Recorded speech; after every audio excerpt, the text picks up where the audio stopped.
Es de esos personajes que uno de repente dice, no nos podemos dar el lujo de olvidarlos, no los podemos perder. Y entonces estuve calentándole la cabeza a Oscar y dije, escríbete la historia de este hombre, hazte la investigación que no está hecha. Se la echó y el resultado es El Capitán Sangre Fría. Es bien bonito título. Conversación con el fantasma de Rosendo Gómez Lorenzo. Con ustedes, Oscar de Pablo. Gracias.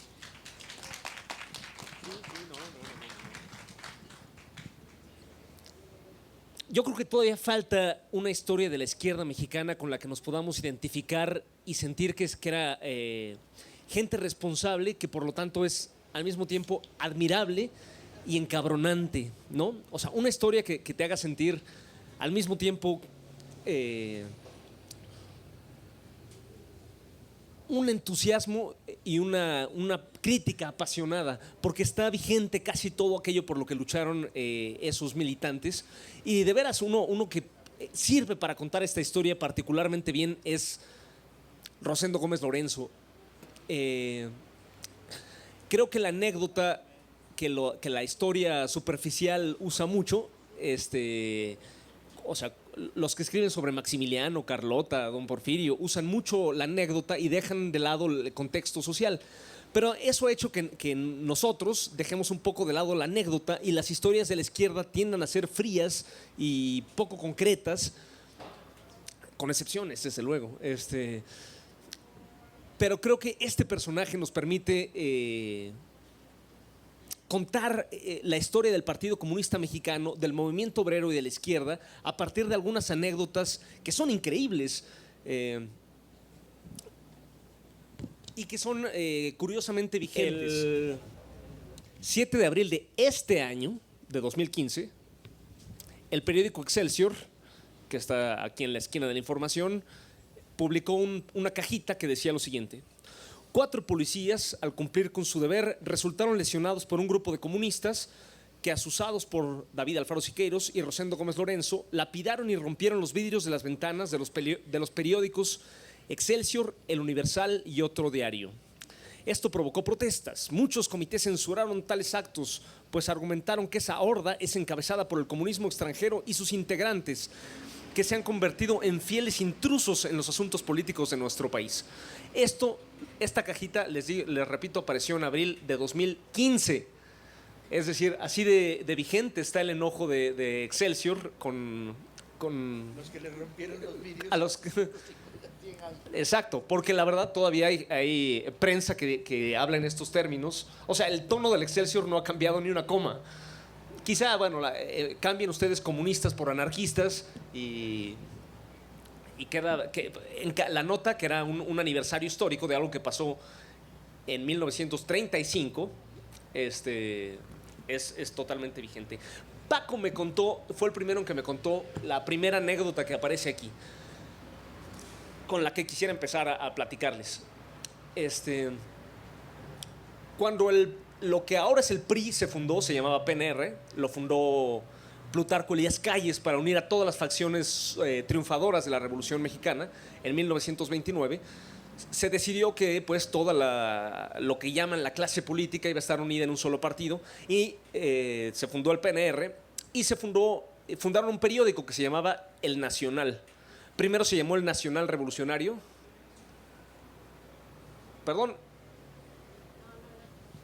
Y luego se llamó El Nacional. Y luego El Nacional. Y siguió existiendo hasta los años 90. No siempre fue oficialmente el órgano del PRI, pero por muchos años sí lo fue. Pero entonces, digamos, era una época en que parecía que ya la Revolución Mexicana era monopolio de un solo partido. Y un día de verano fundaron El Nacional con bombo y platillo. Vino el presidente nacional del partido, que era un general revolucionario. Y al echar a andar el primer número para que inaugurar la cosa, no jalaba la imprenta porque estaba mal acomodada. Entonces dijeron los técnicos, no, pues es que hay que nivelarla. Los funcionarios del partido se quitaron el saco, ayudaron a nivelarla, funcionó y todo fue felicidad y flashes fotográficos y una fiesta muy, muy bonita que desde luego el propio periódico cubrió en su primer número. Pero en medio de este optimismo, era en realidad una fachada, porque en esos mismos días estaban prohibiendo el Partido Comunista de México, lo estaban declarando ilegal.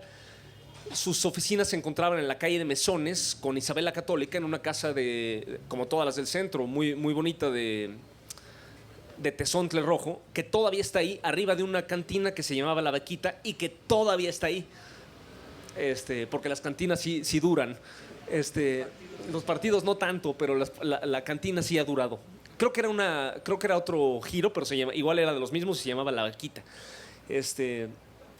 Pero bueno, rompieron, los agentes de seguridad allanaron las instalaciones del Partido Comunista, entonces legal, o sea, recién ilegalizado, y destruyeron la imprenta donde se editaba El Machete. Este personaje, Rosendo Gómez Lorenzo, era el editor del Machete y era además un tipo... había nacido en las Canarias, en las Islas Canarias de España, y era un tipo enorme y muy fuerte, con mucha propensión, como veremos, a las aventuras, a lo que se llamaba la acción directa. O sea, a no esperar a que las masas fueran las que hicieran las cosas, sino ir y hacerlas en algunos casos, ¿no? Entonces, ¿qué hizo Gómez Lorenzo el día que destruyeron la imprenta del Machete? Que además era una imprenta que habían traído, los comunistas habían comprado con una colecta entre los obreros, la habían importado de Europa en condiciones muy difíciles y era su orgullo. Adoraban a esa imprenta. Y la policía la rompió, la destruyó ese día. Y entonces, ¿qué hizo Gómez Lorenzo? Agarró un marro de albañil, un martillote, se fue a las instalaciones del Nacional, recién inaugurado, el flamantísimo periódico, y con el marro, o sea, lo han de haber visto los trabajadores del Nacional en plena noche, han de haber visto pasar un tipo gigantesco con facha de periodista y con un marro en la mano, y nadie se atrevió a intervenir. Y según me contó Paco, rompió la imprenta del Nacional, ¿no? Pero imagínense ustedes, es como si ahora llegáramos... Claro, los medios eran de otra magnitud y por lo tanto se necesitaría otro tipo de fuerza, pero es como si ahora calláramos a Televisa el día que censuran un periódico, una estación de radio, algo así. Otra anécdota parecida y en la misma línea, que también junta las dos pasiones de este hombre, que eran los medios de comunicación y la aventura directa, ¿no? Un día el 7 de noviembre de 1932, la XW estaba en Calzada de Tlalpan e iba a transmitir un concierto de música clásica. Y el técnico encargado estaba muy emocionado porque una turista búlgara le había dicho que quería aprender todo sobre su oficio. Y él le había enseñado, lo había estado visitando y él había estado pues muy contento de explicarle los gajes de cómo funcionaba la consola, etc.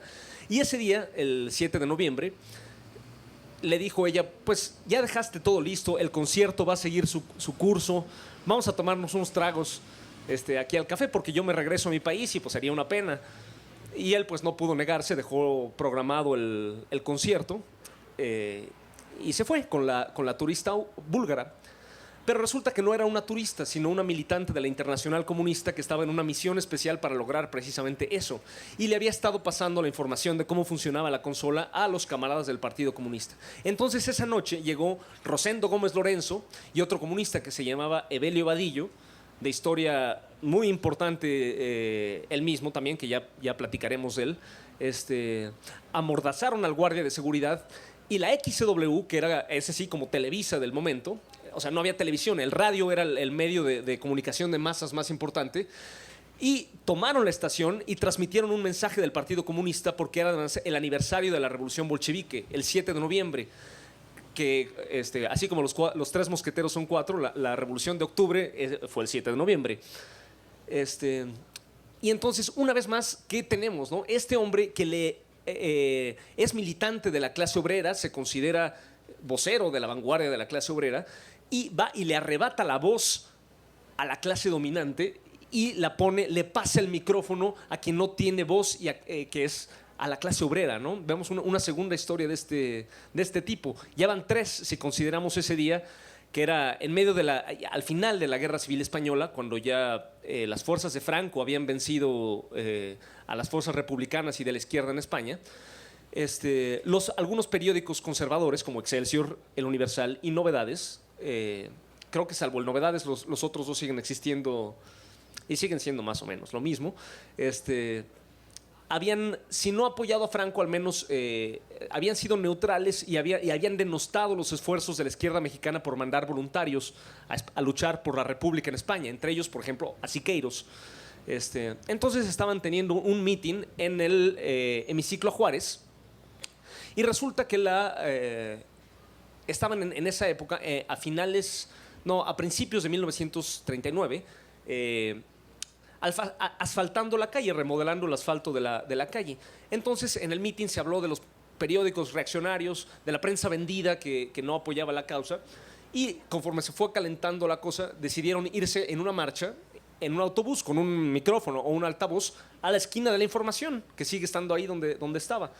Entonces, Siqueiros se trepó al camión y empezó a decir que la prensa, no sé qué, pero como les decía, estaban asfaltando la calle, la gente se fue armando de piedras en el camino, de piedras de asfalto, y entonces a alguien se le ocurrió echar la primera piedra, como dice la Biblia, y pues de ahí nadie se detuvo. Y la policía se subió, arrestó a Siqueiros, al día siguiente arrestó a Gómez Lorenzo, ¿no? Para entonces ya era el cardenismo y lo soltaron pronto, pero pues es interesante, ¿no? Una vez más vemos este estilo de directamente quitarle la voz a la clase dominante que lo tiene todo, que tiene todo el tiempo, tiene todos los medios, la educación, la iglesia, las escuelas, para decirnos cómo debemos pensar. Y va este hombre y una vez más se los arrebata, aunque sea por un ratito, ¿no? Otra faceta que me interesó de Gómez Lorenzo, que era básicamente periodista, sin embargo, fue la gente que conoció. O sea, se cruzó personalmente con unos personajes realmente entrañables, que yo no sabía, ¿no? Al empezar esta historia yo no sabía algunos de ellos, pero no todos. Por ejemplo, su padre dije que nació en las Canarias. Su padre era un periodista rebelde, pero de otra época, ¿no? Del siglo XIX. Era masón, republicano, independentista canario, curiosamente, que había peleado en la guerra de Cuba y se había enamorado de Cuba. O sea, había llegado como invasor, digamos, a Cuba, pero se había enamorado del país y emigró a Cuba siendo Gómez Lorenzo un niño. Ahí pasó la infancia Gómez Lorenzo y siendo adulto se vino a México, al México postrevolucionario. No sé en qué circunstancias, no sé quién lo atrajo. Quise escribir este libro como un diálogo en segunda persona, hablándole, porque hay mucho que no sé. Es una entrevista como algunos malos periodistas hablan más de lo que escuchan en las entrevistas. No sé si les ha pasado ver entrevistas así. Pues a mí me pasó porque el pobre hombre está muerto y no me contestó nada. Pero así como hay teología de la liberación, que se me hace pues muy, muy peculiar que exista algo así, ¿por qué no espiritismo de la liberación? ¿Y por qué no hablamos hoy con un fantasma y le preguntamos por qué rayos continuó él solo, dejó a su familia en Cuba y continuó él solo la aventura y lo llevó al México de 1918-19? Y ahí, siendo él, teniendo menos de 18 años, teniendo como 17 años, fundó la Juventud Comunista. No los quiero aburrir con los detalles de cómo estaba el Partido Comunista en ese momento, pero para resumirlo, estaba en la lona, porque de por sí había sido fundado por poca gente, pero sucesivas olas de deportaciones y simplemente misiones al extranjero de los militantes extranjeros que habían fundado el Partido Comunista lo habían dejado sin dirigencia. Entonces, paralelamente, un conjunto de jóvenes, entre ellos José C. Valadez, un futuro historiador muy chingón, Rafael Carrillo Azpeitia y Rosendo Gómez Lorenzo fundaron la Juventud Comunista. Y resultó que en algún momento el Partido Comunista estaba ya desorganizado, pero la Juventud Comunista no. Entonces estos muchachos que tenían... y un suizo, Alfredo Stirner, que luego sería el dirigente principal del movimiento comunista suizo. Pero que en ese momento vivía con sus papás que tenían una joyería aquí en la Ciudad de México. Bueno, resultó que el Partido Comunista estaba totalmente desorganizado y echaron mano a la Juventud Comunista para reorganizarse en lo que fue la verdadera fundación, aunque ya se había fundado formalmente en 1919. En 1922 tuvo su primer congreso y en realidad estos chavos de 17, 18, 19 años fueron los principales dirigentes. Entonces, muy pronto este joven se vio en la cabeza del movimiento comunista mexicano antes de cumplir los 20. Muy pronto después vino una oportunidad de dirigir una lucha de masas, que fue la increíble lucha del sindicato inquilinario. Era un momento en que después de la revolución, tanto en el puerto de Veracruz, curiosamente, como en la Ciudad de México, los dueños de los patios, sobre todo, estaban sacándole lo que tenían y lo que no tenían a los inquilinos pobres. Entonces surgió la iniciativa de hacer una huelga sui generis, una huelga no de productores, sino de inquilinos. Entonces ponían unos letreritos que decían: estoy en huelga, no pago renta. Y el Partido Comunista lo dirigía. Y Rosendo Gómez Lorenzo, quizá ahí fue la primera vez que, hasta donde puedo ver, que descubrió su vocación, la prensa, porque el sindicato inquilinario lo nombró secretario de prensa, precisamente. No sé, la verdad, Paco debe saber qué prensa hacía el sindicato inquilinario. Se llamaba De Frente. Un periódico que se llamaba De Frente, si no oyeron. 20.000 ejemplares. 20.000 ejemplares. Bueno, conoció a Julio Antonio Mela muy bien, el revolucionario cubano, y según decía él mismo, él lo presentó con Tina Modotti. Cuento aquí la anécdota tal como la contaba él, que los dos tenían pareja previamente. Tina Modotti estaba con el pintor Javier Guerrero, y Julio Antonio Mela había dejado una esposa en Cuba. Por cierto, nunca la volvería a ver. Pero de hecho no se divorciaron. Entonces estaban, digamos, no se animaban, se gustaban mucho. Y como no, ya si ven las fotos, los dos eran una pareja de cine.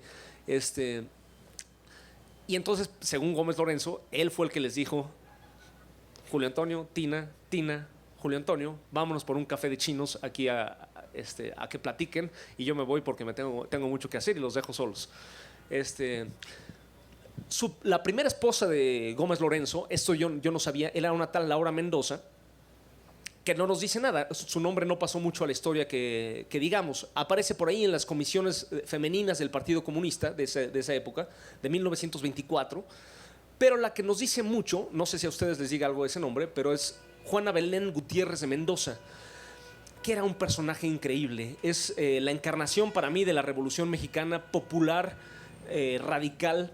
Era una mujer indígena del norte, que aprendió a leer, y desde que aprendió a leer en pleno porfiriato, hacia 1900, empezó a hacer periodismo crítico, revolucionario. Era amiga y enemiga, o sea, era amiga crítica de los Flores Magón, se la pasaban en los mismos medios discutiendo. Cuando estalló la revolución, hizo un plan paralelo, participó en un plan paralelo al de Madero, que se llamó el Plan de Tacubaya. No es el único plan de Tacubaya, pero este es uno de tantos, de intelectuales urbanos radicales que apoyaban la revolución, aunque eran más radicales que Madero. Ahí estaba, por ejemplo, Gilgardo Magaña, un famoso zapatista.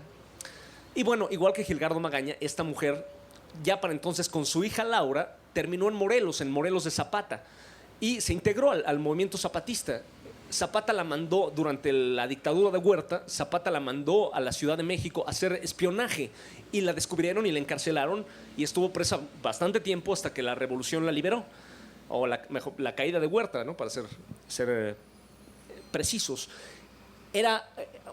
Ahí me encontré lateralmente con un personaje que valdría la pena investigar más, que se llamaba Santiago Orozco, que era un joven tipógrafo que terminó también con Zapata. Zapata lo nombró general, pero era el obrero urbano, trabajador industrial, tipógrafo para ser preciso, y defendía ideas de expropiación de los medios de producción, amor libre, cosas muy avanzadas que Zapata, pues no, sin identificarse plenamente, veía bien y lo dejaba hacer. Pues bien, este joven le cayó muy bien a Juana Belén Gutiérrez de Mendoza, y aunque ya era adulta, lo adoptó, realmente lo adoptó, según la ley zapatista, lo hizo su hijo. Pero la hija, Laura, no tuvo sentimientos precisamente fraternales con este Santiago Orozco, y se casó con él. O sea que estaba relacionado con ella por varios medios. Pero hacia 1917 los carrancistas tomaron Cuautla y fusilaron a muchísima gente, entre ellos a Santiago Orozco. Y en esa fue la época de la derrota del zapatismo, que concluyó con la muerte del propio Zapata. Entonces, Juana Belén Gutiérrez de Mendoza, que ya era una señora grande, terminó en México con su hija Laura, y ahí conocieron a Rosendo Gómez Lorenzo, que fue el segundo esposo de ella y ella la primera esposa de él. Son personajes fantásticos, ¿no? La relación duró poco, pero tuvieron 2 hijas, una de ellas, Andrea Gómez Mendoza, que fue una pintora bastante importante de la siguiente generación. Y cómo no, si justo en esa época Rosendo Gómez Lorenzo estaba colaborando con Diego Rivera, José Clemente Orozco, David Alfaro Siqueiros, en el que fue la obra de su vida, que fue El Machete, el periódico que ahora asociamos como el periódico del Partido Comunista, pero fue el periódico de una organización que se llamaba el Sindicato de Pintores. Dirigido por jóvenes como Gómez Lorenzo, el Partido Comunista se había quedado en algún momento sin periódico, porque no eran muy buenos administradores, que digamos, y entonces salió al quite. Así como antes había salido al quite la Juventud Comunista, ahora salió al quite el Sindicato de Pintores y le cedió, primero oficiosamente y después con los años oficialmente, El Machete, que era un periódico bien novedoso, ¿no? Editado por Gómez Lorenzo en realidad, estaba ilustrado por esta gente, ¿no? O sea, imagínense, cada número era semanal y aparecía, cada número te traía obras inéditas de Rivera, Siqueiros, Orozco, Javier Guerrero y otros pintores que estaban en la vanguardia, no de la pintura mexicana, de la pintura del mundo. Yo sí creo francamente eran los mejores pintores de la época, ¿no? Un producto del cruce fructífero de las ideas de la Revolución Rusa con la realidad de la Revolución Mexicana, produjo ese movimiento único que era el muralismo mexicano y que hasta la fecha nos enseñó a ver la realidad. Después de ver, quizá esté un poco choteado porque lo hemos visto mucho, pero después de ver las obras de los murales de Diego Rivera, vemos la realidad mexicana distinto, vemos la belleza de nuestra gente tal como realmente es. Salen unos, quizá eran indígenas, pero salen unos musculosos, muy guapos. Y no es así la gente, ¿no? En los de Diego Rivera salen como somos, con mucha belleza, pero con realismo. Bueno, esto me desvía de nuestro hombre, ¿no? Rosendo Gómez Lorenzo. Su segunda esposa fue nada menos que la más importante, por decirlo así, sufragista mexicana. Era una militante comunista que se llamaba Esther Chapa, que fue la primera maestra mujer de la Facultad de Medicina. O sea, era una investigadora de microbiología, pero que era una chingona en su categoría. En México en esa época, menos en medicina, pero había muy pocas mujeres que estudiaran. Y ella no solo estudió, terminó y pasó a ser maestra de medicina. Y dirigía varias organizaciones asociadas al Partido Comunista que pedían muchas cosas para las mujeres, muchas cosas sociales sobre todo, guarderías, lavanderías para las mujeres trabajadoras, etcétera, pero también el voto, porque no había voto para la mujer en esa época. Y esta mujer se caracterizaba porque todos los años, desde 1935 por ahí, creo, le mandaba al Congreso de la Unión cada vez que iniciaba sesiones una carta exigiéndole que extendieran el voto a la mujer, y no dejó de hacerlo sino hasta los años 50, cuando por fin se hizo.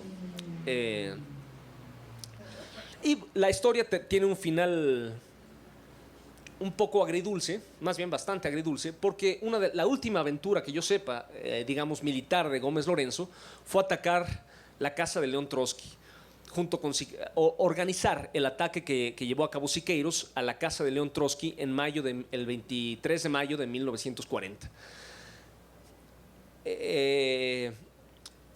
Trotsky estaba exiliado en México después de haber sido... Si ustedes ven los documentos de la época en que Gómez Lorenzo empezó a militar, normalmente decían el comunismo de Lenin y Trotsky, la Internacional Comunista de Lenin y Trotsky. Las polémicas, incluso, tanto las de los enemigos directos como la de la gente crítica, por ejemplo, Rosa Luxemburg siempre dice los bolcheviques de Lenin y Trotsky, tal y cual cosa, ¿no? Trotsky fue el que había redactado el manifiesto de la Internacional Comunista, uno de los documentos que ganaron al joven Gómez Lorenzo al comunismo. Y entonces, ¿por qué rayos intentó matarlo? participó en este atentado, ¿no? Porque el movimiento comunista tiene lugar en el mundo real y está sujeto a las presiones del mundo real, y había cambiado mucho en esos años, en muchos sentidos, y mayormente para mal. Sobre todo, la guía fundamental de su operación había sido convertirse en una especie de aparato de los partidos comunistas fuera de la Unión Soviética, de aparatos que vigilaban los intereses exteriores de la burocracia soviética, o sea, de la casta dominante stalinista, y ya no tanto la revolución mundial, ¿no?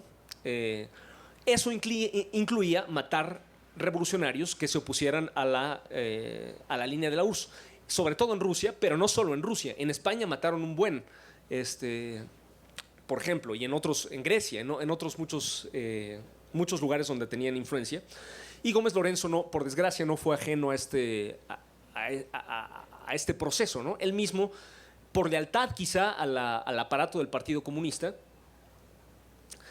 participó en este ataque. Él, según leí en una crónica que contaba Vilma Fuentes, que es una periodista, seguramente la han leído en La Jornada, que escribe de arte y cosas así, pero ella creció en la colonia del Periodista, donde donde vivió sus últimos años y murió Gómez Lorenzo. Y recuerda que él platicaba el ataque a Trotsky diciendo que atacaron a caballos como la fortaleza del enemigo. No es cierto. Llegaron disfrazados de policías, fingiéndose ser agentes de un político disidente que era Almazán, gritando ¡Viva Almazán! O sea, totalmente vergonzantes de lo que estaban haciendo, y ametrallaron las habitaciones donde dormía una pareja de viejos y un niño de 11 años que recibió un balazo en el pie, y huyeron sin una sola baja porque nadie o sea, no fue una batalla, fue un atentado, y es triste que haya sido la última batalla de Gómez Lorenzo. Conocida. Esperemos que haya otras. Sin embargo, quise acabar el libro con un epílogo. Ya se los estoy quemando del todo, pero no le hace, porque tampoco es que sea una novela policíaca en la que pierde sentido si sabes quién es el asesino. En los años 50, en Cuba había una dictadura dirigida por Fulgencio Batista, y había un movimiento que no era de 12, porque se dice que 12 guerrilleros desembarcaron en el Granma, en Cuba. No, cuando los 12 guerrilleros desembarcaron en Cuba, había un gran movimiento de masas en todas las ciudades de Cuba que estaban luchando contra esa dictadura. Una de las organizaciones que luchaba se llamaba el Directorio Revolucionario. Era de jóvenes universitarios, fundamentalmente, pero eran muy valientes. E incluso en ese medio de valientes destacaba uno que le apodaban Pepe Peligro, que se me hace un apodo chingón. Por cierto, debo decir que lo de Capitán Sangre Fría lo inventó Efraín Huerta para referirse a Gómez Lorenzo, ¿no? Sí, eran muy amigos. Pepe Peligro. En 1957. Paco Peligro. Parecen nombres de piratas, ¿no? O sea, Salgari hubiera usado, o sea, el Capitán Sangre Fría y Pepe Peligro. En 1957 tuvieron una idea, pues muy ad hoc a su valentía, que era sencillamente: ¿por qué no entramos al Palacio Presidencial y matamos al dictador? Y al mismo tiempo, en un estilo que nos recuerda de lo que hemos estado hablando, tomar la principal estación de radio de Cuba y lanzar un mensaje revolucionario de por qué habían hecho eso, ¿no? Explicar a las masas, pedirle que se levantaran y acabaran con los restos de la dictadura. Entre los que intentaron tomar el Palacio de Gobierno, por desgracia, el líder de ese movimiento se apellidaba Echeverría, lo cual no nos deja de sonar feo a los mexicanos, pero... Su apodo era Manzanita. Manzanita. Él estaba en la operación de tomar la estación de radio, y Pepe Peligro estaba en la operación de matar a Batista.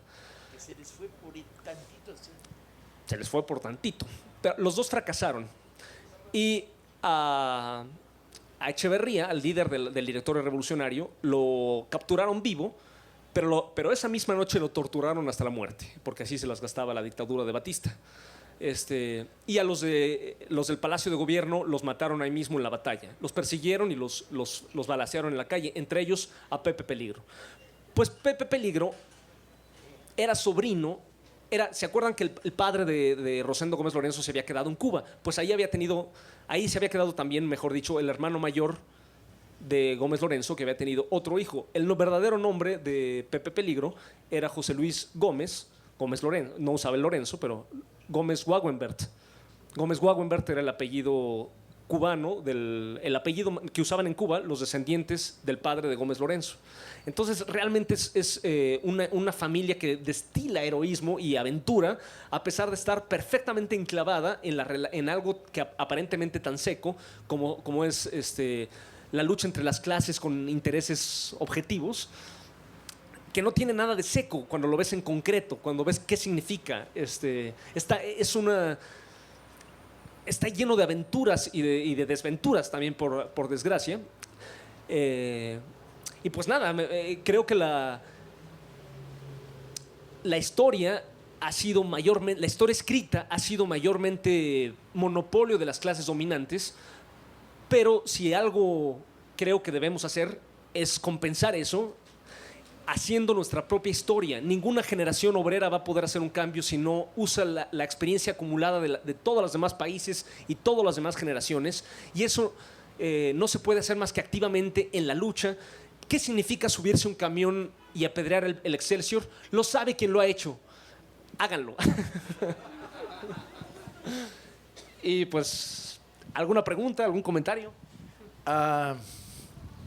No andes recomendando que tiremos, porque aquí a uno se le sube lo caliente y no lo cortés, como decían otros. Lo que sí es importante es traer estos personajes a nuestros días, ¿no?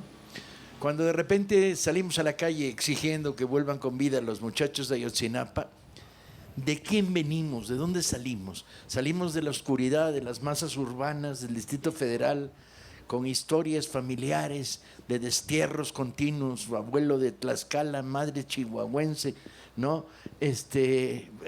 Venidos de Armenia, huyendo del intento de masacre de los turcos, casados con una hija de libaneses y luego con 3 sobrinos de la Narvarte. ¿De dónde chingados venimos? Y la respuesta es: venimos del Capitán Sangre Fría. Esos son nuestros referentes. Esos son los puntos de contacto con un pasado que no es tan remoto, que está cerca y que de alguna manera ilumina. Todo aquel que lucha por la libertad es nuestro hermano, todo aquel que lucha por la libertad es nuestro padre. Y de ahí, uno normalmente no escoge, en general escoges a la mujer con la que te casas y no más que eso, no escoges a tus padres. Tus pinches hermanos salen como salen. Todos los mexicanos tenemos un primo pendejo o una prima pendeja. Eso es estadística, ¿eh? Levanten la mano los que no tengan un primo pendejo. Tiene usted una pinche suerte y está fuera de la estadística. Levanten la mano los que sí tengan un primo pendejo o una prima pendeja. Vean, no escogemos. No escogemos. Sí. Y sin embargo, sí escogemos cuando decimos, ahí está el viejo Gómez Lorenzo. Una de las cosas que me quedan en la vida es las cosas que no hice. La entrevista que no hice y el viejo se me murió y se me fue. Y con Gómez Lorenzo tuve una relación muy breve. Era el padre de un compañero de militancia mío que luego salió rana y terminó trabajando en Gobernación, el hijo. Pero el viejo me parecía un personaje admirable, grandote, con lentes de fondo de botella, vestido muy propiamente, con esa manera de vestir que viene desde los años 50, donde el traje, el propio Efraín Huerta, que era un desmadre, era de trajecito y corbata, ¿no? Y lo único que recuerdo, y me dolió siempre nunca haberme sentado con él a entrevistarlo largo, que contara su historia, es que me dijo: ustedes son una generación que no sabe poner comas. Lo cual me chingó mucho, porque yo en aquella época tenía 19 años y quería ser escritor y ya me había crucificado el viejo. Pero producía una sensación de respeto. Cuando se terminó el libro y entró a la producción editorial, alguien me comentó que había estado en la aventura de Por Esto, Gómez Lorenzo, cosa que yo desconocía. Habrá que revisar los viejos números de la revista Por Esto y luego, no, de la revista Por Qué y luego de la revista Por Esto, que en los años mediados de los 60 fueron la única revista de denuncia. Cuando se cayó el Excelsior, lo único que quedó era las páginas negras de siempre y la revista Por Esto, y que él fue periodista. En políticas estuvo. Mira. Entonces, traerlos a nuestros días es de alguna manera importante. Vamos a regalarles el libro. Si alguien... Y Oscar, ¿vas a leer un poema o no? Pues ya dijiste. Pues ya dije. ¿Te sabes alguno de memoria? Traes libro. Un buen poeta trae siempre su libro. Este poema se llama Concretamente y va un poco de eso. Concretamente. Esta palabra quiere decir algo, pero puede querer una palabra, querer algo. La palabra concreto, por ejemplo, no quiere ser precisamente triste. ¿Qué quiere? ¿Qué alega? ¿Por qué insiste? ¿Qué consigna levanta? ¿Qué plantea? ¿Qué cosecha? ¿Qué planta? Concretamente, la palabra planta quiere concretamente algo distinto, decir algo distinto. Cuando se le apellida de concreto, agarro ese apellido y con todo y sonido se lo meto. El poeta de Pablo, la señora de Pérez, la planta de concreto. Como todas las otras, la palabra concreto nos revela en su entorno su secreto. La planta de concreto, concreto supermix, con planta y con concreto doble albur, pertenece al consorcio cementero del sur. Concreta como el pan, se ubica en la provincia San Román, región de Puno. ¿Qué puede querer uno? Aunque toda materia es algo puro, es algo duro y pasa, los muros de esta casa, concretamente cómo se fraguaron y qué quiere decir. ¿Puede querer decir una palabra? Concreta como el pan de cada día, ¿qué quiere la palabra plusvalía? Hace un tiempo que había, un martes me parece, concretamente un martes del año 2013, había un hombre concreto, Eloy Iurka. Hoy su recuerdo surca muy fugazmente la hemerografía. El ayer era Eloy y Eloy tenía concretamente, que sepamos, una esposa y 3 hijos, que sepamos. Y también tenía amos, era obrero, los amos del consorcio cementero del sur. Su planta de concreto doble albur. Aquel martes caía sobre un hombre llamado Eloy Iurka, cuyo apellido surca todavía por el mar proceloso de la red. Hay palabras con hambre y palabras con sed, por el mar proceloso de la red. ¿Y qué querrá decir eso de proceloso? Concretamente hasta lo doloroso, con toda ligereza, le aplastó la cabeza a un camión cementero. ¿Qué tanto quiere la palabra obrero? ¿Qué te grita? ¿A quién reta? ¿Sabe de dónde vienes? Pregunta a dónde vas. La verdad es pesada y es dura y es concreta. La verdad es concreta, pero el concreto más. Pues muchas gracias a ustedes. Admirable resulta que aguantemos el frío para ilustrarnos políticamente y para recibir un libro de regalo. Luego dicen que en México nadie lee. Bueno, hay que ser muy pendejo para decir eso. Hay que ser director de Conaculta y jamás estar en la calle a estas horas de la noche viendo la pasión que provocan los libros.